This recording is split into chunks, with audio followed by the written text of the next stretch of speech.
Je vous souhaitais la bienvenue sur ce second webinaire consacré à la qualité de l'air intérieur. Donc, ce webinaire s'inscrit dans le cadre d'un cycle. Certains d'entre vous ont pu participer au précédent qui était consacré aux produits cosmétiques.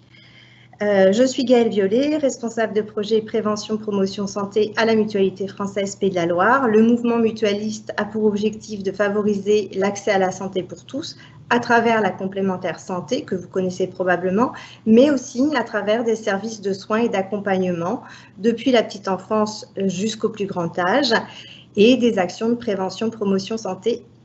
Et donc, j'appartiens à ce service-là. Pour traiter du sujet qualité de l'air intérieur, j'ai le plaisir d'accueillir Karine Pierre de l'association Air Pays de la Loire. Donc cette association qui est agréée par le ministère de la Transition écologique a entre autres comme mission de surveiller la qualité de l'air en Pays de la Loire, également des missions d'information du public, des collectivités ou des autorités, et puis conduit également des actions d'évaluation. Mais Karine, peut-être vous en direz quelques mots. Avant de vous laisser la parole, Karine, quelques informations sur le contexte de ce webinaire. Certains d'entre vous donc, ont participé au premier consacré aux cosmétiques. Cette série de webinaires 4 pour l'année 2020 a été conçue avec l'ARS Pays de la Loire dans le cadre des objectifs du PRSE3. Et l'objectif est de sensibiliser les professionnels de la périnatalité et de la petite enfance aux enjeux de la santé environnementale.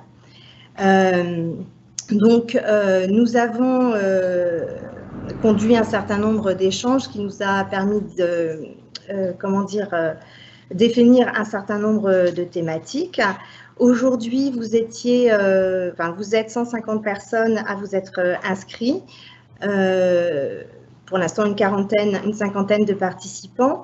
Vous exercez en tant que sage-femme, médecin, puéricultrice au sein de PMI, de maternité ou en libéral, mais vous êtes aussi des professionnels qui exercent au sein de crèches ou en tant qu'assistante maternelle. Donc l'objectif, c'est d'offrir un socle commun de connaissances de base qui sont scientifiquement étayées, mais aussi d'apporter des éléments très concrets de conseils que vous, en tant que professionnel, vous pourrez relayer auprès du grand public, auprès des personnes que vous accompagnez. Sur la qualité de l'air intérieur, un petit mot également pour vous indiquer que le propos est plutôt un propos en population générale et dans le logement individuel. Cette précision, pourquoi? Parce que aussi, dans le cadre de l'épidémie de Covid, un certain nombre de recommandations sont différentes selon qu'on accueille du public ou pas. Néanmoins, dans les questions-réponses, si vous avez des questions qui portent plus sur le lieu de votre exercice professionnel, dans la mesure du possible, on va tenter d'y répondre. Voilà pour le contexte. Questions techniques et organisation. Donc, certains d'entre vous ont pu déjà tester le mode poser des questions. Donc, ça, c'est le petit onglet qu'il y a en haut et qui est symbolisé par un point d'interrogation. Donc, je me ferai la traduction de vos questions auprès de Karine. Et Karine se propose, plutôt que de répondre à la fin de son intervention, de répondre à vos questions tout au long de son intervention. Et donc, à la fin de chaque chapitre, je prendrai les questions que je lui poserai. Voilà. Pour ce qui est de ma part, du coup, Karine, je vais vous passer la parole. Est-ce que vous êtes prête? Oui, très bien, ouais. Bonjour à tous. Donc, effectivement, moi, c'est Karine Pierre. Alors, Karine, juste une minute, le temps que ça charge, si tu veux bien. Et c'est pour toi. Super. Bonjour à tous. Donc, moi, c'est Karine Pierre. Donc, je suis diplômée en fait d'un master sur les risques en santé dans le bâtiment. Je travaille depuis 6 ans maintenant à Air Pays de la Loire. Et Air Pays de la Loire, donc, comme Gaëlle vous le disait, c'est l'association agréée pour la surveillance de la qualité de l'air pour la région des Pays de la Loire.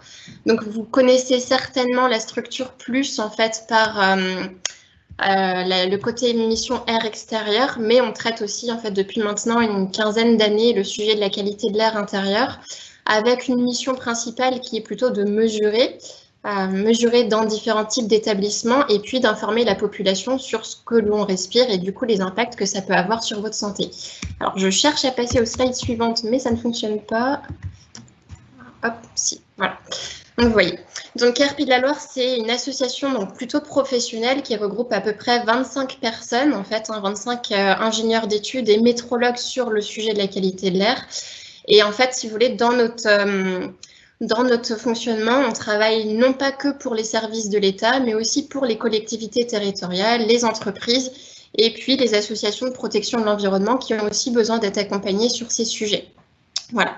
Donc, globalement, sur le sujet de l'air intérieur, aujourd'hui, nos missions sont principalement axées en fait, autour des établissements qui accueillent des publics sensibles, donc notamment les écoles et les crèches. Quand on parle air intérieur, on se rend compte qu'il y a beaucoup d'idées reçues et j'aime bien commencer en fait avec cette partie-là. Alors, je ne vous vois pas, Gaëlle le disait, sentez-vous libre en fait de poser les questions. Il y en a certainement en fait beaucoup sur ce sujet. Donc voilà, n'hésitez pas. Quand on parle je vous disais, de qualité de l'air intérieur, il y a beaucoup d'idées reçues. La première, en fait, c'est celle qu'on entend beaucoup, comme quoi, finalement, quand on se retrouve dans une ambiance intérieure et qu'on a l'impression que c'est propre, on le reconnaît parce qu'il y a souvent cette odeur de propre. Et finalement, on se rend compte que s'il y a une odeur de propre, c'est finalement qu'il y a aussi des polluants. Et il faut sortir de cette idée qui est du coup le fait que le propre a une odeur. Et en fait, ça, c'est une première idée reçue. On se rend compte qu'il y en a aussi beaucoup d'autres. Surtout dans cette mouvance en fait où aujourd'hui on cherche à limiter l'impact environnemental des produits qu'on utilise, de nos usages, et on a tendance à considérer que tout ce qui est bon pour la nature finalement peut être bon pour l'homme. Et il y a quand même beaucoup de contre-exemples à ce sujet, notamment quand on parle de l'amiante, quand on parle du radon, c'est des polluants qu'on retrouve plutôt en fait à la base qu'on retrouve dans la nature et finalement qui ont aussi un impact sur la qualité de l'air. Et même du coup sur la santé. Donc il faut sortir vraiment de toutes ces idées reçues. C'est ce que je vais essayer de vous montrer en fait ce soir avec ce court webinaire pour vous dresser un panorama en fait de ce qu'est vraiment la qualité de l'air intérieur. Donc on va commencer avec une première partie qui est en fait quel est l'impact de la pollution de l'air intérieur sur la santé. Donc comme Gaëlle le disait, c'est plutôt une partie en fait axée sur la population en général, mais en fait vous allez vous rendre compte que tout ce qui a un impact sur la santé d'une population a forcément aussi un impact sur la santé de la femme enceinte et des jeunes enfants, puisque c'est des publics qui sont encore plus sensibles, donc être encore plus vigilants, du coup, à limiter l'impact et les risques sur leur santé. Alors aujourd'hui, pourquoi on se préoccupe de la qualité de l'air intérieur? Simplement parce qu'on passe 80 à 90% du temps dans des ambiances qui sont confinées, que ce soit à la maison, au bureau, chez des amis. On respire 100% du temps. Et on se rend compte que finalement, on est assez sensible à ce qu'on mange. On mange à peu près 1 kg d'aliments par jour, on boit 2 kg d'eau. Et pourtant, voilà, on voit bien qu'il y a cette mouvance, il y a cette prise de conscience de plus en plus grande sociétale sur ces sujets de l'alimentation. On parle maintenant de microbiote même. Et pour autant, en fait, on respire 20 kg d'air par jour. Et ça, on n'a pas toujours conscience de ce qu'on respire. On n'est pas toujours très vigilant à nos pratiques et on se rend compte que finalement, que ça soit en air intérieur ou bien même en air extérieur, on n'est pas toujours acteur finalement des substances qu'on inhale chaque jour et 24 heures sur 24 et 100% de notre temps. Tout ça, c'est aussi, enfin, la pollution de l'air intérieur, elle est aussi, je dirais, de plus en plus prégnante en fait. La préoccupation est de plus en plus prégnante parce qu'en fait, les bâtiments aujourd'hui sont de plus en plus étanches en lien avec la réglementation thermique qui évolue. Vous avez eu la RT 2012, donc pour avoir une meilleure maîtrise en fait de l'étanchéité et de l'isolation des bâtiments. Bientôt, on aura la réglementation thermique 2020. Tout ça conduit en fait à avoir des bâtiments qui sont étanches, dans lesquels on a des polluants qui du coup sont pas toujours très bien extraits. Et en fait, ces polluants-là, entre eux, peuvent avoir des synergies et du coup peuvent être, vu qu'ils sont moins bien extraits, rester en fait confinés à l'intérieur des bâtiments. Et c'est ces polluants qu'on va respirer et qui peuvent avoir un impact sur notre santé. Alors, les études scientifiques en fait montrent certains impacts spécifiques à des polluants qu'on entend de plus en plus. Si je vous parle de formaldéhyde, certains d'entre vous vont connaître. Donc ces polluants-là, aujourd'hui, l'impact sur la santé est bien documenté. Mais ce qu'on ne connaît pas, c'est la synergie, en fait, le couplage de molécules en molécules qui peuvent créer des nouvelles des nouvelles substances. Et du coup, cet impact-là, lui, est beaucoup moins bien documenté. Donc, c'est pour ça que la priorité, finalement, c'est plutôt de réduire les sources de pollution pour limiter justement l'impact sur la santé des gens, des usagers des bâtiments. En France et dans les pays industrialisés, on compte aujourd'hui 25 à 30% de personnes qui sont touchées par des maladies allergiques, on observe de plus en plus en fait de personnes qui étaient allergiques à des aliments au départ, et puis en fait ces allergies alimentaires deviennent avec le temps des allergies respiratoires, et on voit finalement que les facteurs environnementaux et notamment la qualité de l'air qui peuvent être en fait un facteur qui permet ce passage d'allergie alimentaire en allergie respiratoire. C'est assez nouveau. Il y a une équipe en fait sur le CHU de Nantes qui travaille sur ce sujet-là, notamment avec l'équipe du professeur Antoine Magnan. Donc on commence de plus en plus à documenter ce passage, cette transformation des allergies, mais en tout cas on voit bien qu'il y a de plus en plus de personnes allergiques. On sait aussi qu'on a de plus en plus de bâtiments dans lesquels on observe des moisissures, les moisissures qui sont responsables d'asthme, d'allergies respiratoires, principalement chez les enfants. Et aujourd'hui, on considère qu'il y a à peu près 37% des logements qui présentent en fait des moisissures qui sont pathogènes pour la santé. Quand on observe des moisissures, on ne peut pas définir directement ce qu'on a comme type de moisissure, il faut passer par des prélèvements. Mais aujourd'hui, dans tous les cas, s'il y a des moisissures, on sait qu'il y a un risque d'allergie et de développement de l'asthme qui est quand même exacerbé en fait par leur présence.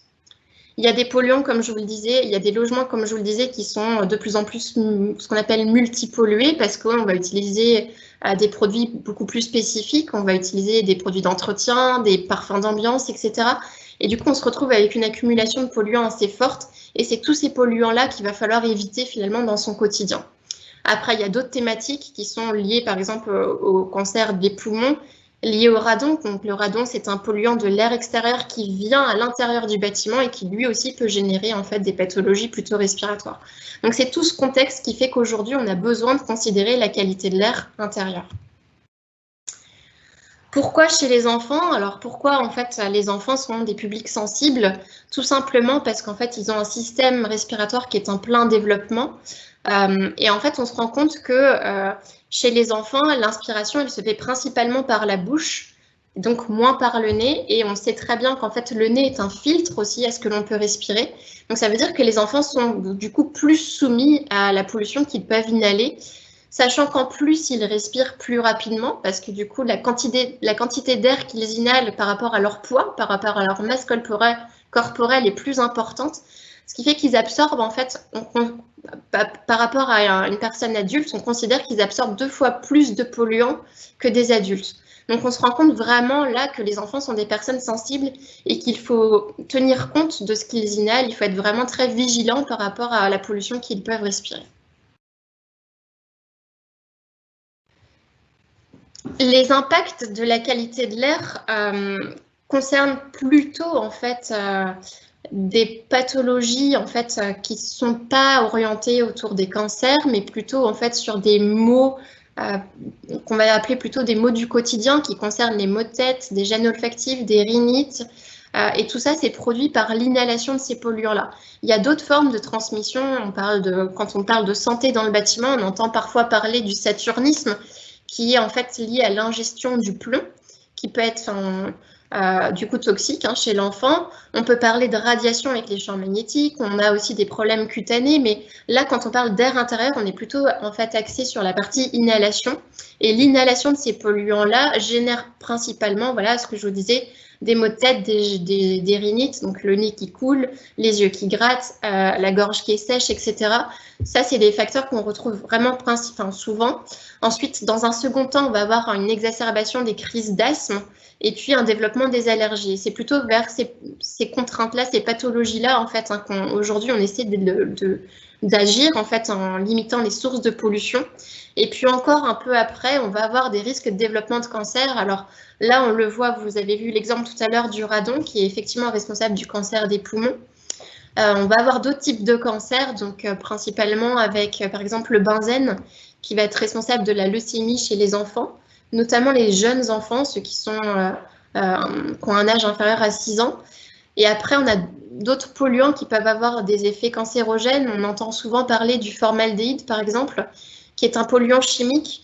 Mais là, je dirais que c'est plus un cancer qui est professionnel et qui n'est pas adressé en fait à la population générale. Donc, il faut quand même essayer de rationaliser les discours et ne pas être trop anxiogène. La qualité de l'air intérieur, il y a un risque effectivement sur la santé, mais le risque est principalement orienté autour de l'asthme, des allergies et des irritations.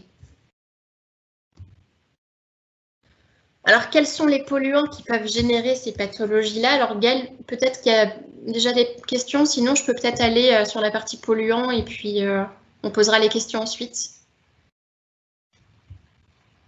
Oui, alors il y avait une question sur les polluants au sein d'une crèche, donc c'est spécifique. Peut-être que tu pourras y répondre après ou maintenant, comme tu veux. Vu que j'aborde la partie polluants, je vais dérouler et puis on voilà. prend les questions après, ça va peut-être être plus simple. Très bien. Alors, quand on parle de polluants en air intérieur, il faut distinguer 3 catégories. Donc, on a une première partie qui concerne les polluants chimiques. Donc, c'est là où je vous parlais tout à l'heure du formaldéhyde. Il y en a d'autres, je vais vous les citer après.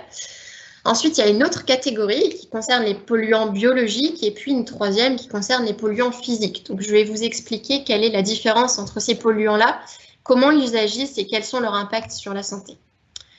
Donc, au niveau des polluants chimiques, on va retrouver principalement ceux que vous voyez sur les slides, donc le dioxyde d'azote, qui est plutôt un polluant à l'origine issu de l'air extérieur, qui lui, en fait, est assez irritant au niveau des voies respiratoires et qui va, en fait, perturber le développement, justement, des poumons chez les enfants. Donc ça, c'est un polluant sur lequel on va être assez vigilant durant l'enfance, puisqu'il va avoir des impacts sur le développement vraiment pulmonaire. Mais il reste irritant aussi, en fait, une fois arrivé à l'âge adulte. On a aussi d'autres polluants comme le monoxyde de carbone et l'ozone qui sont aussi des polluants principalement d'origine extérieure. Donc le monoxyde de carbone, lui, en fait, va empêcher le transport de l'oxygène par le sang et du coup va provoquer principalement des intoxications. Donc avec des maux de tête, des nausées, il y a des symptômes qui peuvent être plus graves en cas d'intoxication aiguë. Et puis l'ozone, c'est pareil, on va retrouver des pathologies principalement pulmonaires. Ensuite, on a d'autres types de polluants. Donc là, je vous parlais tout à l'heure du benzène. Donc le benzène, c'est un polluant qui est donc responsable de la leucémie chez les jeunes enfants. Donc là, c'est un polluant qu'on va retrouver aussi en lien avec l'air extérieur, puisque c'était historiquement un des composants, en fait, des pétroles qu'on pouvait utiliser, enfin des hydrocarbures plutôt qu'on pouvait retrouver dans les carburants automobiles. On en a de moins en moins aujourd'hui, mais on peut le retrouver aussi en cas de mauvaise combustion, quand on a des appareils, en fait, de combustion de type poêle à pétrole, etc. Donc, il faut aussi vraiment limiter, en fait, ce type d'appareil-là dans les ambiances air intérieur. Et puis après, on a d'autres types de polluants qui sont aujourd'hui ce qu'on peut appeler un peu à la mode, si j'ose dire ça, qui sont les composés organiques volatiles. Et dans ces polluants, on va retrouver le formaldéhyde qu'on retrouve vraiment, je dirais, partout en air intérieur. Le formaldéhyde est présent dans 100% des logements. Lui va être responsable, en fait, principalement d'irritation, donc au niveau cutané, au niveau des yeux, au niveau des sécheresses, sécheresses plutôt donc là respiratoire, donc la gorge principalement. On va retrouver aussi un développement de l'asthme et puis des allergies. Donc là, c'est un polluant aujourd'hui, le formaldéhyde qu'on souhaite suivre, puisque, je disais, il est présent dans 100% des logements et il est quand même responsable de beaucoup d'allergies. On parle aussi des terpènes de plus en plus. Alors sur ça, il y a aussi beaucoup d'idées reçues parce qu'en fait, les terpènes sont des substances naturelles qui sont émises par les huiles essentielles. Et c'est ce que je vous disais tout à l'heure en introduction, on a beaucoup d'idées reçues en se disant que quand on utilise des produits qui sont vertueux d'un point de vue environnemental, ils vont l'être aussi sur la santé. Et finalement, on se rend compte que les huiles essentielles sont des produits qui sont effectivement naturels, mais qui émettent naturellement des terpènes. Et les terpènes sont des substances qui sont elles-mêmes irritantes et allergisantes. Donc, il faut aussi utiliser les huiles essentielles avec, je dirais, avec parcimonie. Il faut les utiliser lorsqu'on a des publics, des usagers qui ne sont pas sensibles en fait au développement de l'asthme, qui ne sont pas sensibles aux allergies, sinon on risque vraiment de se retrouver avec des situations qui peuvent être encore plus dramatiques que ce qu'on espérait. Et puis après, il y a d'autres types de polluants qui sont les glycols qu'on va retrouver principalement dans les matériaux de construction tels que les peintures, qui peuvent avoir d'autres types d'impacts comme des impacts sur la reproduction. On parle notamment des éthers de glycol qui sont des conservateurs dans les peintures. Donc là, il va vraiment falloir être vigilant sur la composition en fait, des produits qu'on utilise, notamment dans les matériaux de construction. Et puis après, il y a une autre catégorie encore de polluants chimiques sur lesquels aujourd'hui il y a de plus en plus d'attention, qui sont les composés organiques semi-volatiles. Et dans cette catégorie, on va retrouver les biocides. Donc les biocides, en fait, ce sont tout ce qu'on appelle vulgairement les pesticides, les insecticides, etc. Donc les insecticides, vous en avez pour les traitements antiparasitaires pour les animaux. Il y en a pour les traitements antiparasitaires, donc pour les poux, etc. Il faut quand même avoir en tête que, par exemple, un insecticide va agir sur le système nerveux en fait, de l'insecte et donc potentiellement va agir aussi avec ce même système sur le corps humain et donc sur la santé de l'humain, de l'homme. Donc c'est pour ça qu'il faut utiliser vraiment, il faut être très vigilant dans l'usage qu'on peut faire de ces biocides. Et puis, il faut vraiment essayer de réduire en fait leur utilisation. Le but vraiment sur la partie air intérieur pour se présager en fait d'un impact sur la santé, c'est de limiter le maximum la source en fait de pollution. Dans cette famille des composés organiques semi-volatiles, on va aussi retrouver les phtalates. Donc les phtalates sont en fait un groupe de molécules qui ont la faculté d'assouplir les plastiques. Donc on va retrouver dans les revêtements de sol souples, par exemple les revêtements de sol PVC, qu'on va retrouver dans je disais principalement les produits plastiques, mais qu'on peut retrouver dans les tickets de caisse, etc., au même titre que les bisphénols, et qui du coup, là encore, peuvent avoir un impact sur la reproduction et sur le développement in utero. Donc là, on a en fait un passage au niveau placentaire en fait, de ce type de molécules-là, et ça va du coup avoir un impact sur le développement des parties génitales en fait du futur enfant, et ça aura aussi un impact après sur la production spermatozoïde, sur la fertilité, etc. Donc il faut être assez vigilant sur le côté reproducteur en fait de ce type de molécules. Les composés organiques semi-volatiles sont des substances qui sont finalement moins volatiles que les COV, qu'on va plutôt en fait inhaler dans les poussières puisqu'elles vont tomber, donc elles vont se retrouver dans les poussières, et c'est les poussières qu'on va inhaler qui vont avoir après en fait, qui vont être chargées en composés organiques semi-volatiles et donc en biocides ou en phtalates. Au niveau des polluants biologiques, on va principalement retrouver comme type de polluants les moisissures et les acariens. Donc je vous le disais tout à l'heure, les moisissures sont très très présentes dans les ambiances intérieures. Encore plus en fait dans les bâtiments récents aujourd'hui parce qu'on voit qu'il y a des contraintes de chantier qui obligent finalement les artisans à terminer très vite en fait les bâtiments, avec souvent en fait des bâtiments qui sont peu asséchés, qui ont été peu ventilés, qui se retrouvent chargés en humidité parce que les chapes sont en train de sécher, etc. Donc dans les bâtiments neufs aujourd'hui, il n'est pas rare de voir en fait au moment de la livraison des bâtiments des moisissures qui sont déjà présentes. On en a aussi dans des bâtiments qui sont mal isolés. Et toutes ces moisissures-là ont un impact sur la santé.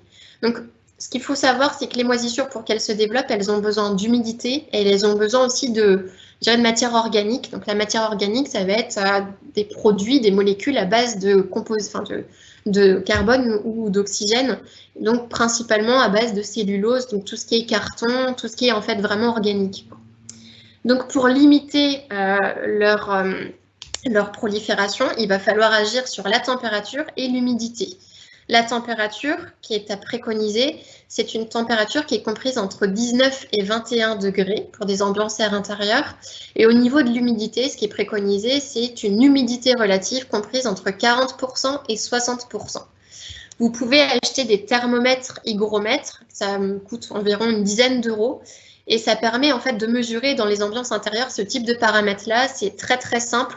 Et globalement, il faut essayer de maintenir une humidité relative entre 40% et 60% pour s'affranchir d'un risque de développement de moisissures dans les ambiances intérieures.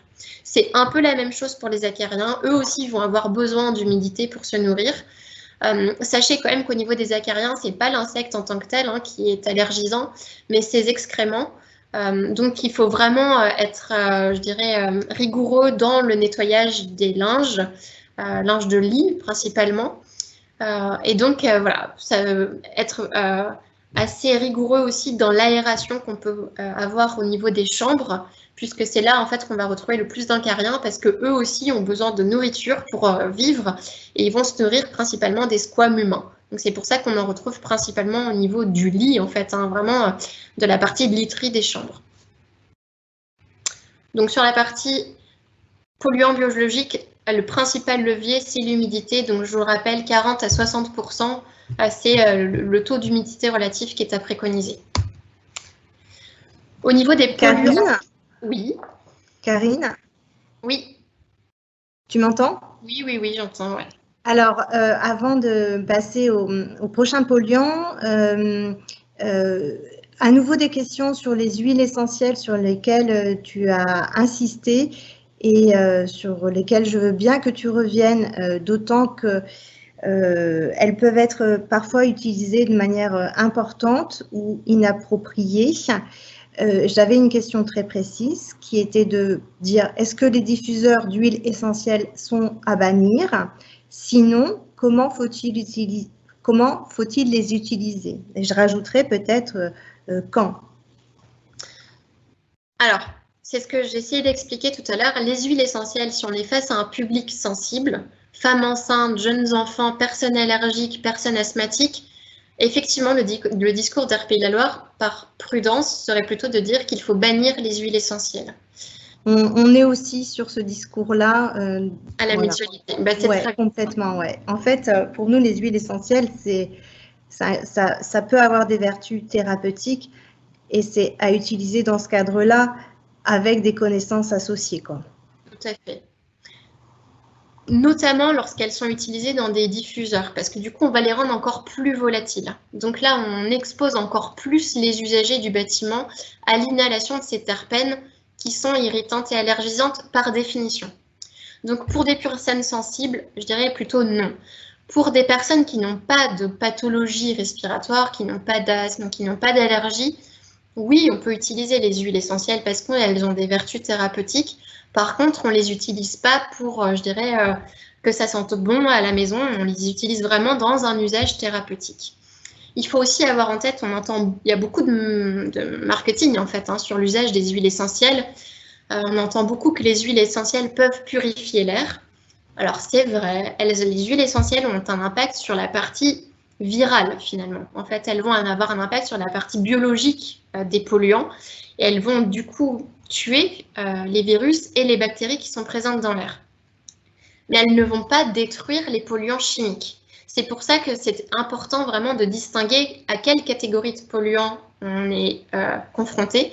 Et quand on utilise les huiles essentielles pour purifier l'air intérieur, ce qu'on fait, c'est seulement en fait de tuer la partie microbienne, en fait la partie biologique des polluants qui sont présents dans les ambiances intérieures.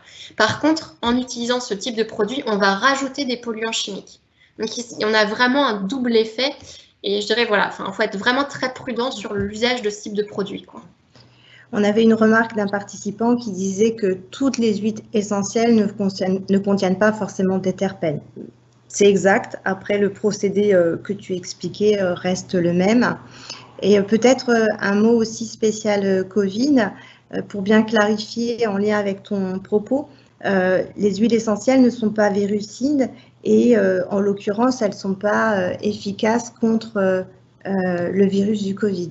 Non, non, non. Est-ce que tu confirmes ça? Je confirme tout à fait. En fait, on peut avoir des effets virucides sur ce qu'on appelle l'Escherichia coli, en fait, qui est par exemple une bactérie qui est présente lorsqu'il y a des épidémies de gastro-entéraux, mais ou en fait sur des petites infections virales, mais vraiment pas sur des polluants, sur des polluants biologiques ou virus en fait de type Covid, quoi. Tout à fait. Ok, merci. Avant de passer, toujours des questions en lien avec les polluants biologiques. Je pense que c'est lié aux acariens et donc à combien faut-il à combien de degrés faut-il laver les draps? 60, 40? On préconise en fait pour les personnes qui sont asthmatiques en fait de laver avec une température assez chaude les draps, donc plutôt à 60 degrés. Et c'est surtout finalement ce qui compte, c'est surtout de les laver régulièrement parce qu'en fait c'est ce que je disais, c'est les déjections qui vont être allergisantes. Donc en fait à partir du moment où on les lave, on va se débarrasser de ces déjections et c'est ça qui est important. Donc finalement, oui, on peut laver le linge à 60 degrés, c'est mieux, mais ce qu'il faut surtout faire, c'est le faire souvent. Et souvent, pour des personnes qui sont très allergiques aux acariens, ça va être toutes les semaines, voire tous les 15 jours pour celles qui le sont moins. Mais voilà, c'est plus sur cette fréquence-là qu'on souhaite, qu'il faut principalement agir. Et puis après, il y a des systèmes en fait des housses de protection qu'on peut se fournir en pharmacie qui permettent vraiment d'enrober tout le matelas avec un zip, ce qui fait que les acariens ne vont pas rentrer en fait dans la literie et du coup on va pouvoir avoir moins d'acariens dans les matelas et du coup être moins exposé dans la durée. D'accord, merci. Pour l'instant, pas d'autres questions sur les polluants biologiques, mais peut-être ça reviendra. Ok, je continue du coup sur les polluants physiques. Les polluants physiques qu'on retrouve principalement en air intérieur sont le radon, donc qui provient de l'écorce terrestre. Qu'on va retrouver dans certaines régions, alors un peu moins en Pays de la Loire. Les régions qui sont les plus touchées sont les régions où en fait on a du granit, de l'écorce terrestre chargée donc en granit. Donc on va retrouver la Bretagne, le Massif central, la Corse, etc. Pour autant, ça ne veut pas dire qu'on n'en a pas chez nous. On en a à certains endroits. Pour savoir quel est le potentiel, on appelle ça le potentiel radon finalement de sa commune, on peut aller sur le site de l'IRSN. Et du coup, vous rentrez le nom de votre commune et vous avez en fait le risque radon, commune par commune. Et en fonction, les leviers pour le radon sont les mêmes que ceux de l'air intérieur, enfin de la pollution de l'air intérieur, qui consiste à vraiment ventiler, ventiler son logement, c'est ce qui est le plus important. Et puis étanchéifier en fait les surfaces entre le sol et du coup le bâtiment. Je ne vais pas m'étendre plus sur le radon. L'autre polluant physique qu'on retrouve, enfin les polluants physiques, parce qu'il y en a différents types qu'on retrouve au niveau de l'air intérieur, sont les particules fines. Donc on retrouve les particules fines de 10 microns, de 2,5 microns, et de plus en plus on parle des particules ultra fines, voire même des nanoparticules. Ce qui change en fait, c'est la taille des particules, et ce qu'il faut savoir, c'est que plus elles sont petites, plus elles vont aller loin dans le tractus en fait respiratoire, et plus du coup elles vont être dangereuses parce que comme elles vont aller loin, elles ont le risque en fait à un moment donné de passer plus dans le sang et du coup de perturber en fait, d'être d'autant plus irritantes au niveau des voies respiratoires. Donc les particules fines aujourd'hui, c'est un enjeu assez fort au niveau de l'air intérieur. L'OMS, l'Organisation mondiale de la santé, dit que les particules en suspension ont plus d'effet sur la santé que tout autre polluant. Donc, il faut vraiment être assez vigilant sur ça. Il y a des pratiques aujourd'hui qu'on n'imagine pas, comme le chauffage au bois, et on est encore dans ce paradigme-là, en pensant que ça peut être vertueux pour l'environnement. Oui, ça l'est, mais le chauffage au bois peut aussi générer en fait des émissions de particules fines.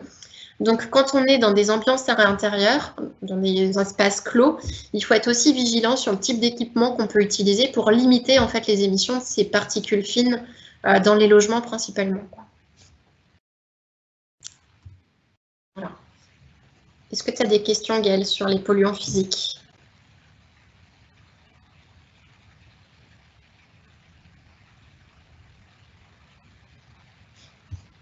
On ne t'entend pas. Sur les polluants physiques, non. J'ai un partage de Madame Vental de l'ARS sur du site de l'INRS que je publie. Alors, je ne sais pas si du coup tout le monde a accès aux questions, aux commentaires des uns et des autres. Ça, par contre, je n'en sais rien. Donc, si un participant peut me dire si, par exemple, le lien vers le site de l'INRS, vous l'avez reçu? En attendant, j'ai deux questions qui ne sont pas sur les polluants physiques. Une sur les eaux florales, je ne sais pas si c'est quelque chose que tu as étudié ou vous avez étudié au sein de Pays de la Loire, et l'autre sur le caractère polluant des poêles à bois. Et je me permets de reposer du coup la question de tout à l'heure. Quels sont les polluants au sein d'une crèche, et en disant est-ce que voilà, il y a aussi des polluants spécifiques à la crèche, ou est-ce que la crèche va être un environnement peut-être moins pollué qu'un logement? Alors, donc du coup, ça nous fait eau florale, poêle à bois et crèche. Alors, sur les eaux florales, en fait, j'ai pas l'expertise spécifique sur les eaux florales. Je vais rapprocher ça à l'expertise qu'on peut avoir sur les parfums, qui sont en fait des produits de cosmétiques dans lesquels on va retrouver beaucoup d'aldéhydes, puisque les aldéhydes sont des substances qui sont odorantes. Et en fait, c'est ce que je dis en préambule, tout ce qui est propre n'a pas d'odeur, tout ce qui est plutôt odorant, finalement, c'est souvent des odeurs qui sont chimiques. Donc ça veut dire que sur les parfums, on va avoir des émissions d'aldéhydes qui peuvent être parfois gênants, hein. On a des personnes qui sont hypersensibles chimiques qui peuvent être gênées par des odeurs de parfum, puisqu'en fait, on va avoir des émissions de polluants chimiques, principalement des aldéhydes, dont du formaldéhyde. Donc au niveau des eaux florales, je ne connais pas spécifiquement en fait, hein, ce qui change du parfum. En tout cas, voilà ce que je peux vous dire sur les parfums. D'accord, merci. Sur le poêle à bois, d'autant qu'on a eu d'autres questions sur le poêle à bois, est-ce que ça émet des particules fines? Est-ce qu'il y a des recommandations particulières dans le choix de son poêle à bois ou dans le choix de son bois? Tout à fait, ouais. Alors, au niveau des équipements pour le chauffage du bois, en fait, ce qui est le plus polluant, ça va être donc les foyers ouverts. Parce qu'en fait, tout simplement, pour qu'on ait peu d'émissions de polluants, il faut que le rendement, il faut que la combustion soit bonne. Et pour que la combustion soit bonne, il faut que le rendement de l'équipement soit bon. Et on sait que sur les foyers ouverts, il n'y a pas une très bonne combustion parce que le rendement n'est pas bon. Donc, c'est principalement ce type d'usage, ce type d'équipement qui va générer des émissions de particules fines. Les poêles à bois, du coup, émettent moins de polluants parce qu'on a des combustions qui sont meilleures. Et si on va être vraiment vertueux d'un point de vue santé en utilisant le chauffage au bois, il va falloir choisir plutôt des appareils qui sont équipés, en fait, qui sont labellisés, du label Flamme Verte. Et on peut aller, en fait, le label Flamme Verte, il y a un différent nombre d'étoiles qui traduisent la performance du coup de l'appareil. Et là, ce qui est préconisé d'un point de vue santé, c'est de choisir des équipements qui sont labellisés Flamme Verte 7 étoiles. Au niveau du bois, c'est pareil, il va falloir utiliser du bois sec, donc avec à peu près 20% d'humidité, pour qu'on ait en fait une meilleure combustion et là encore moins d'émissions de polluants. D'accord. Et sur la question des crèches, quels sont les polluants spécifiques en fait aux crèches? On va retrouver tous les polluants que je vous ai dit. Alors au niveau des polluants chimiques, en fait, on va avoir ce transfert potentiel de l'air extérieur vers l'air intérieur. Donc si la crèche n'est pas située à proximité d'une zone où la qualité de l'air extérieur est dégradée, on va déjà limiter en fait ce risque-là. Donc vous avez RPI La Loire, vous avez le site internet www.rpl.org pour consulter l'état de la qualité de l'air extérieur. Ensuite, on a les polluants spécifiques de l'air intérieur. Et quand on dit que l'air extérieur est plus pollué que l'air intérieur, est plus pollué que l'air extérieur, c'est parce qu'on a des polluants qu'on retrouve dans tous les matériaux de construction, dans le mobilier, et qui est vraiment spécifique à ces produits qui sont que en air intérieur. Donc, tous, en fait, qu'on soit dans une crèche, dans une école ou dans un logement, on a tous du mobilier. Ce mobilier va contenir du formaldéhyde, va contenir des aldéhydes, va contenir du toluène, et c'est des polluants qu'on va retrouver, peu importe en fait, qu'on soit dans une école, une crèche ou un logement. Ensuite, au niveau des crèches, en fait, là, ce qui peut avoir une incidence, une pollution un peu spécifique, ça va être les produits d'entretien qui vont être utilisés. On voit en fait que dans certaines crèches encore, on a tendance à privilégier la désinfection. C'est pas recommandé, on n'est pas obligé de tout désinfecter. Alors, je ne parle pas du contexte Covid, mais aujourd'hui, on privilégie la désinfection lorsqu'il y a des épidémies de gastro, par exemple, mais au quotidien, il n'est pas nécessaire de désinfecter. Donc, c'est plus sur des pratiques comme celle-ci qu'on peut avoir de la génération en fait, de polluants vraiment spécifiques. D'accord. J'ai en tête une étude, je crois, qui a été conduite par RPI de la Loire, mais je ne suis pas sûre, où il y a eu des mesures faites dans les crèches et les écoles. Il me semble que globalement, la teneur en polluants chimiques, notamment en formaldéhyde, était quand même moins importante que dans des logements individuels. Ouais, effectivement, c'est nous qui avions fait cette étude-là et par ailleurs, ça a été repris en fait par l'OQA, l'Observatoire de la Voilà. qualité de l'air intérieur, qui du coup en fait a fait toute une étude sur plus de 350 écoles, crèches en fait en France. En Loire-Atlantique, nous on en a instrumenté 19 et les résultats montrent qu'effectivement il y en a un peu moins. Pour autant, on est sur les mêmes ordres de grandeur, hein. Enfin, on n'est pas au microgramme par mètre cube près. On est sur des ordres de grandeur qui sont assez similaires. Alors pourquoi on peut en avoir un peu moins? Parce qu'en fait, dans les crèches, on va avoir quand même des systèmes de ventilation du coup qui peuvent être plus entretenus que dans les logements. En fait, enfin, vous allez le voir après dans la partie 3, mais il y a beaucoup de pathologies en fait au niveau du bâtiment. Alors pathologie, ça veut dire des dysfonctionnements et notamment autour de la ventilation. Ok. Alors, 2 questions et puis après, je vais te laisser aller sur la partie recommandations puisqu'il est déjà 19h11. Mais c'est une transition en fait. J'avais une question sur l'aération. Combien de fois? Est-ce que tu veux y répondre ou on garde Je vais aborder dans la partie suivante. D'accord. Et une question là un peu plus technique. Quelles sont les recommandations dans le cadre de l'utilisation d'un système soufflant de chauffage par pompe à chaleur, RR, aération, nettoyage ou changement de filtre contrôlé par les professionnels? Est-ce qu'il y a des obligations ou que des recommandations? Si oui, à quelle fréquence? Et quel risque, je suppose, quel risque si on ne l'entretient pas? Ouais.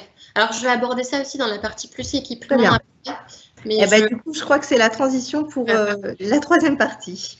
J'y vais. Donc, en gros, ce que je vous ai dit, c'est que la priorité sur l'air intérieur, c'est de diminuer les sources au quotidien. Pour diminuer les sources, on a 3 principaux leviers. Et hop, ça ne fonctionne plus. Voilà. 3 principaux leviers qui sont d'une part l'entretien, les équipements et la partie bricolage, donc matériaux de construction et mobilier. Donc, au niveau de l'entretien, je vous ai dit, l'odeur, le propre n'a pas d'odeur. L'odeur, c'est finalement l'utilisation de produits chimiques.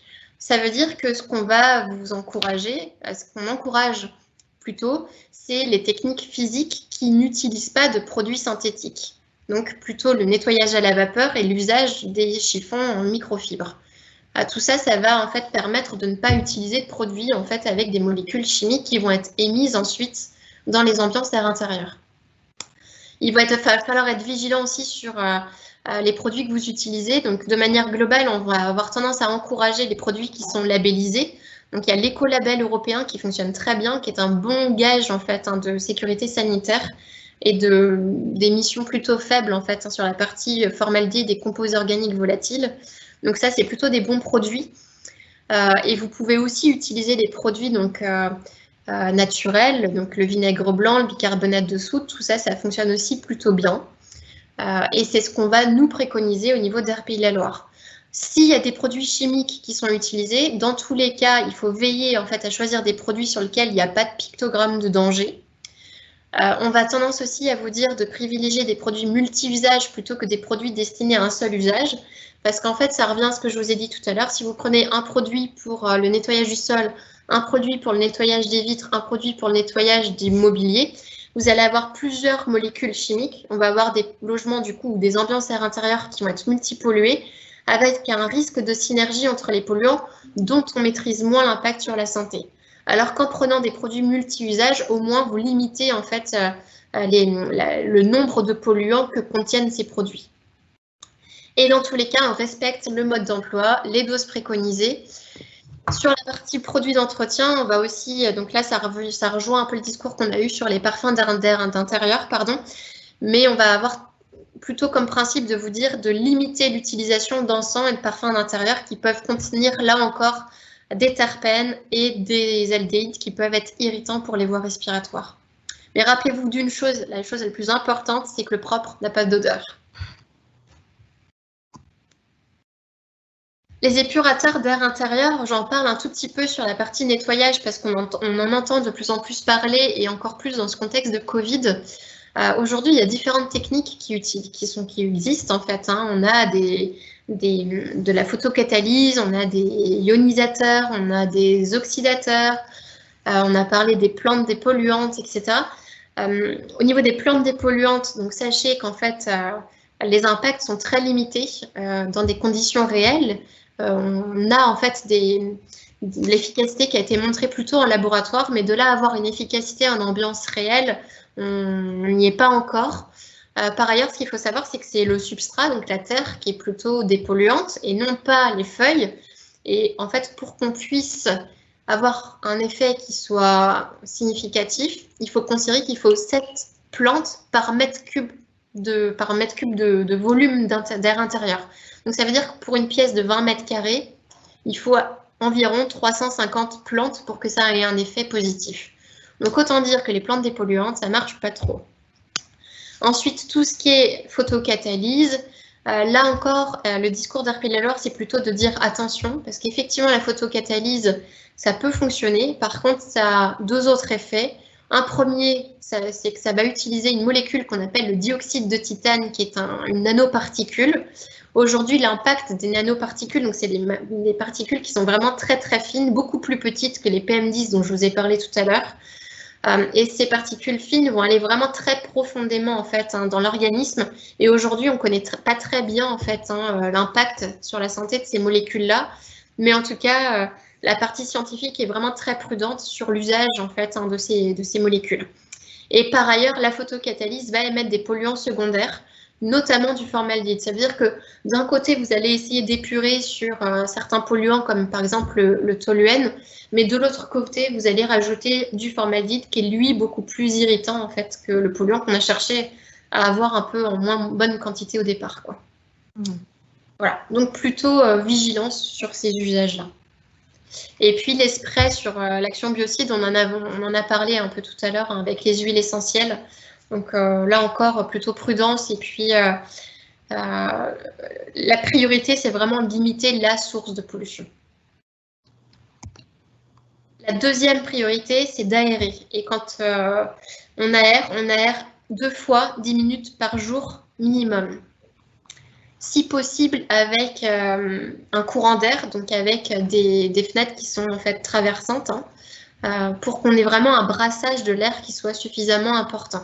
Dans tous les cas, si les logements, les crèches, les PMI, tous les établissements scolaires, etc., possèdent une ventilation, il faut être surtout très vigilant sur le fait de ne pas arrêter le fonctionnement de la VMC. Une VMC, c'est censé fonctionner 24 heures sur 24, 7 jours sur 7.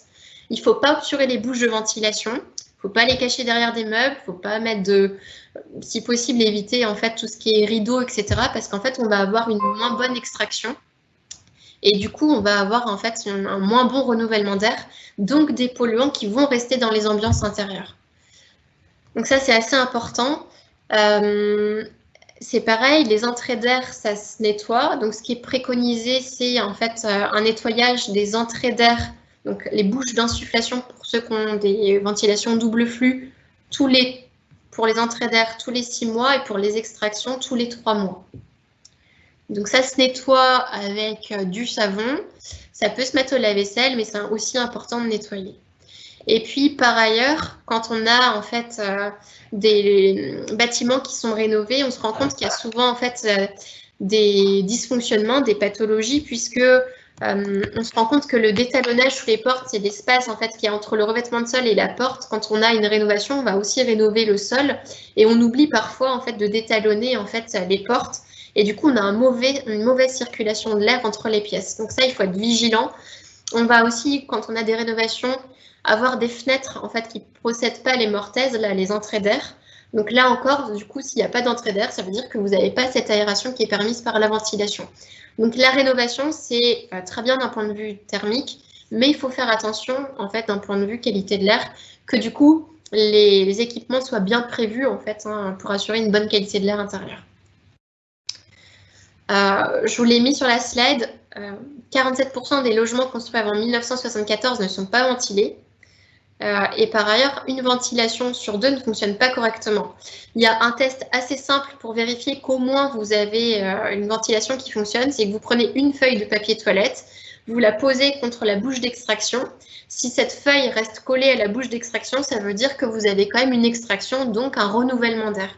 Je ne peux pas vous dire si ce renouvellement sera suffisant, ça se mesure, on peut faire des mesures de débit aux bouches de ventilation. Pour autant, ça voudra quand même dire qu'il y a au moins une extraction qui est faite. Sur la partie chauffage, donc je vous disais, en fait, il faut limiter l'usage en fait, de chauffage d'appoint, principalement ceux qui fonctionnent au pétrole, parce qu'on va avoir des moins bonnes combustions, donc un risque d'émission de monoxyde de carbone, de benzène, de particules fines. Donc ça, on limite. Sur la question qu'on avait tout à l'heure sur excusez-moi, les pompes à chaleur RR, alors en soi, ce système-là n'a pas d'impact sur la santé. Finalement, qu'on soit avec un chauffage électrique, ou qu'on soit, d'ailleurs, les pompes à chaleur sont des chauffages électriques, ça n'a pas d'incidence. Ce qui va avoir une incidence, c'est en fait si ce chauffage, cette pompe à chaleur est reliée par exemple à la ventilation ou si on a usage d'un puits canadien, etc. Et dans ce cas-là, oui, en fait, là, ça pourrait avoir un impact parce qu'on a des filtres et ces filtres sont à changer tous les 3 mois environ. Donc, sur des ventilations double flux, sur des puits canadiens, dès l'instant où on a des filtres, on préconise de les changer tous les 3 mois. Sur une ventilation mécanique simple flux, on n'a pas de filtre, donc ça veut dire que du coup, il y a moins de maintenance. L'air n'est pas filtré, donc on peut avoir plus de problèmes vis-à-vis de la qualité de l'air intérieur. Pour autant, ce qu'on voit, c'est que sur les ventilations mécaniques double flux, qui sont des équipements un peu plus complexes, la maintenance et notamment le changement des filtres n'est pas toujours bien fait et du coup on peut finalement avoir les mêmes problématiques que sur des ventilations mécaniques simple flux. Dernière partie sur la partie bricolage et mobilier. Alors Karine, peut-être juste avant de passer à cette dernière partie, j'avais une question, deux personnes qui s'interrogeaient sur le nettoyage à l'eau ozonée, en fait, ou la désinfection à l'eau ozonée. Est-ce qu'il y a des éléments là-dessus? Est-ce que déjà tu peux rappeler ce que c'est et est-ce que ça présente ou non des risques? Oui, alors l'ozone, en fait, c'est une technique, du coup, ce qu'on appelle d'épuration de la qualité de l'air, nettoyage, dans le sens où, en fait, l'ozone va permettre de casser, en fait, les molécules. Par contre, c'est les mêmes techniques quasiment que la photocatalyse. Et du coup, on va émettre, en fait, on risque d'émettre des polluants secondaires, dont le formaldéhyde. Donc, il y a un rapport de l'ANSES qui a été fait sur toutes ces techniques d'épuration que je pourrais t'envoyer, Gaëlle, pour que tu puisses mettre à la fin de ce PowerPoint s'il y a besoin. Mais globalement, qui montre que l'efficacité n'est pas réellement prouvée et que par ailleurs, il y a quand même un risque d'émission de produits secondaires. C'est pour ça que vraiment toutes ces techniques un peu d'épuration technique aujourd'hui, on aurait tendance à dire on préfère limiter, quoi. D'accord, parce que c'est aussi des alternatives qui sont recherchées pour ne pas utiliser de produits chimiques. En fait, il y a encore un peu de réserve là-dessus. C'est ça? Oui, c'est ça. D'accord. Sur les techniques de nettoyage alternatifs, tu évoquais le nettoyage à la vapeur. J'avais une question. Est-ce que le nettoyage à la vapeur n'augmente pas le taux d'humidité d'une pièce à mettre en parallèle aux recommandations que tu as indiquées sur notamment les paramètres de confort, du coup, aussi bien en crèche qu'à domicile? Et si ça augmente, est-ce que c'est durable? Alors, effectivement, le nettoyage à la vapeur, par essence, il utilise de l'eau en fait sous forme de vapeur, donc on peut avoir du coup l'humidité de manière un peu plus importante. Du coup, ce qui est préconisé quand on utilise le nettoyage à la vapeur, qui est une très bonne technique vis-à-vis de la qualité de l'air intérieur et qui par ailleurs est très efficace d'un point de vue en fait nettoyage, c'est d'ouvrir, d'aérer en fait 10 minutes avant et au moins 20 minutes après pour que tout l'excédent d'humidité soit en fait évacué. Mais l'humidité, en fait, il va être généré sur une période court terme. C'est pour ça que l'aération va suffire pour évacuer cette humidité qui va être en quantité trop importante. Et puis après, en fait, ce qui va prendre le relais, c'est le fonctionnement de la ventilation. C'est la ventilation qui, si elle fonctionne bien, va pouvoir permettre d'évacuer en fait cette humidité qui reste après le nettoyage. D'accord, merci. Toujours dans les techniques un peu nouvelles là qui sont testées, est-ce que les peintures dépolluantes, ça fonctionne ou ça ne fonctionne pas? Alors, il y a deux types de peintures dépolluantes. Il y a aussi des placoplâtres dépolluants. Il y a beaucoup de nouvelles techniques en fait. Alors, les peintures dépolluantes, je dirais, soyez vigilants sur la technique. Toutes celles qui utilisent la photocatalyse sont je dirais aujourd'hui presque proscrire, à bannir, parce qu'en fait, photocatalyse dit nanoparticules, dit émission de produits secondaires, donc là, ça fait vraiment vigilance, quoi. Donc ça, c'est toutes les peintures dépolluantes aujourd'hui quand même utilisent beaucoup cette technologie-là. On a aussi des carrelages antibactériens, donc tout ça, c'est la même techno, hein, c'est la photocatalyse. Sur les placoplâtres, on a d'autres types de fonctionnement. Et en fait, on a ce qu'on appelle de la captation chimique qui va permettre de transformer via en fait, l'usage de la zéolite, qui va permettre de transformer certains polluants en CO2 plus de l'eau. Et ça fonctionne plutôt bien. Donc là, je dirais que c'est plutôt un discours au cas par cas en fonction de la technologie qui est utilisée, quoi. Désolée, c'est pas très. Je peux pas répondre vraiment de manière très directe, mais là, en fait, en fonction des technologies, on n'a pas le même impact déjà en termes d'efficacité et du coup l'impact sur la santé, quoi. Après, sur le site de l'ANSES, il me semble qu'il y a des éléments sur ces nouvelles technologies. Donc, si les participants souhaitent avoir plus d'informations et rentrer plus dans le détail sur les différentes technologies, eh ben, je vous invite à aller sur le site de l'ANSES, qui globalement quand même était assez réservé sur leur efficacité et pointé, comme tu le fais là, quand même voire des contre-effets sanitaires. Tout à fait.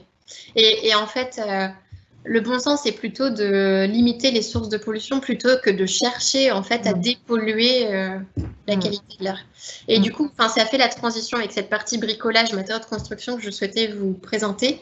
C'est que quand on choisit une peinture, aujourd'hui, on a la chance en France d'avoir un étiquetage sanitaire qui nous donne la quantité de polluants et notamment de composés organiques volatiles qui peuvent être émis par ce type de matériaux.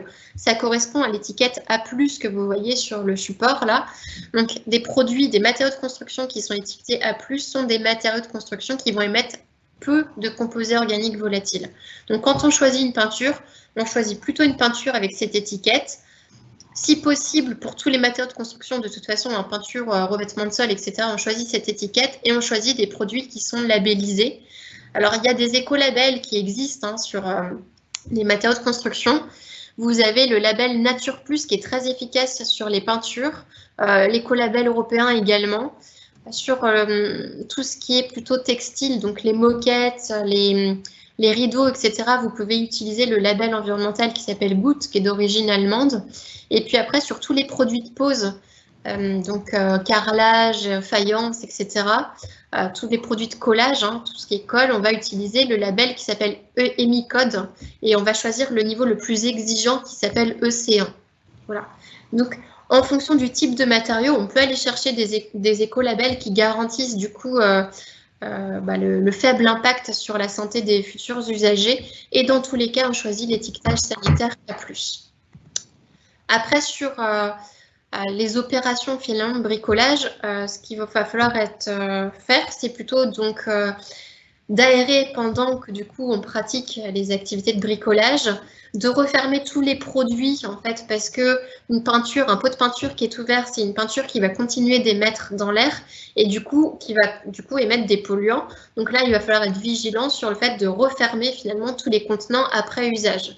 On fait aussi attention au dosage, aux consignes de sécurité. Et puis, comme je disais, on ventile en fait les pièces une fois qu'on a fait cette activité. Sur l'achat de mobilier, c'est un peu la même chose. Le mobilier, c'est principalement des panneaux en fait, de particules en bois, ce qu'on observe le plus souvent. Dans ces panneaux de particules, on a du formaldéhyde, puisqu'en fait, c'est un liant, des colles en fait, qui sont utilisés. Donc là, l'étiquetage sanitaire va être important, l'étiquetage A+ va être important. Pour autant, on n'a pas cet étiquetage aujourd'hui sur le mobilier. Donc, si on achète du mobilier qui est déjà en fait prêt en kit, etc., là, ce qu'il va falloir faire, c'est vraiment d'aérer une fois qu'on a acheté ce mobilier neuf. Soit on le met à désorber dans le garage, dans une pièce dans laquelle on ne vit pas, soit en fait on va être très vigilant sur l'aération, en mettant la ventilation en marche forcée, en augmentant les débits de ventilation, mais il faut vraiment traiter cette question. Voilà. Ensuite, hop. Ça, c'est sur tous les gestes qui sont encouragés. Maintenant, s'il y a des questions qui demeurent, il y a des structures relais qui peuvent aussi vous aider. Alors, tant sur la partie diagnostic, soit pour avoir de l'information, soit pour apporter du conseil. Et à ce titre-là, sur la possibilité de faire des diagnostics pour mesurer la qualité de l'air intérieur, sachez qu'en région, on a ce qu'on appelle des conseillers médicaux en environnement intérieur. Donc, on en a 2 pour la région des Pays de la Loire. On a Aurélien Riodel qui s'occupe du 49, du 53, du 72. Et on a Romain Abeau qui s'occupe du 44 et du 85. Ces personnes-là, en fait, peuvent intervenir à domicile sur prescription médicale pour effectuer des diagnostics de la qualité de l'air intérieur lorsqu'on a des personnes qui ont des problèmes respiratoires, qui ont des symptômes, du coup, qui peuvent être générés soit en fait par des dysfonctionnements au niveau des ventilations, par des produits chimiques qui peuvent être utilisés, par la présence de moisissures, etc. Et ces conseillers médicaux en environnement intérieur viennent en fait sur la base, sur la prescription du médecin, faire ce diagnostic chez les gens de manière gratuite. Donc c'est vraiment un très gros atout qu'on a en région.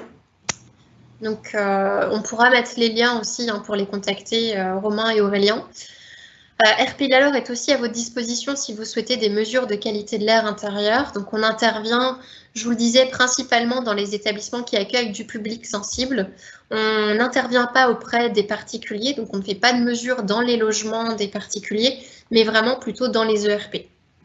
Et puis après, il y a des bureaux de contrôle qui sont accrédités pour mesurer la qualité de l'air intérieur, notamment dans le cadre de la surveillance réglementaire, puisqu'aujourd'hui, les écoles, les crèches, les collèges et bientôt les lycées ont l'obligation de réaliser des mesures de qualité de l'air intérieur par des organismes qui sont accrédités COFRAC. Donc on en a un certain nombre en fait en région qui peuvent faire ce type de mesures. Sur la partie information, donc aujourd'hui, via le plan régional santé-environnement, qui est mis en œuvre principalement par l'ARS et la DREAL, on a la chance d'avoir un certain nombre d'événements pour informer le grand public, les populations sur l'impact de la qualité de l'air, l'impact de la pollution de l'air intérieur. On a aussi des ateliers, en fait, qu'on appelle des ateliers nesting, qui sont proposés par la Mutualité française pour aider finalement les femmes enceintes, les futurs parents, à avoir les bons gestes pour se prémunir d'impact du coup sur la santé des futurs enfants. Et puis après, donc on a des structures relais comme RP de la Loire, l'Agence régionale de la santé, et certaines associations environnementales comme UFC Que Choisir, la CLCV, les CPIE, qui peuvent là aussi apporter quelques conseils sur la gestion de la qualité de l'air intérieur, sachant qu'RP de la Loire forme et accompagne ces associations environnementales. Donc, n'hésitez pas à nous adresser vos demandes. Aujourd'hui, RP de la Loire a un système de demande d'information où on s'engage à répondre à l'ensemble des demandes d'information qu'on reçoit, donc soit par coup de téléphone, enfin pas par téléphone, soit directement sur notre site internet, par mail, etc. Et puis après, sur les problématiques de, je dirais, bâtiments publics, etc., les mairies, l'ANA peuvent aussi vous apporter en fait des éléments de réponse. Donc n'hésitez pas à les solliciter directement. Après, plus spécifiquement, pour avoir des conseils sur le choix de matériaux de construction, le choix d'équipement, l'ARP de la Loire est aussi en capacité de vous aider. Mais sinon, on a des bureaux d'études spécifiques sur le lien santé et bâtiment. Donc, on en a plusieurs en région.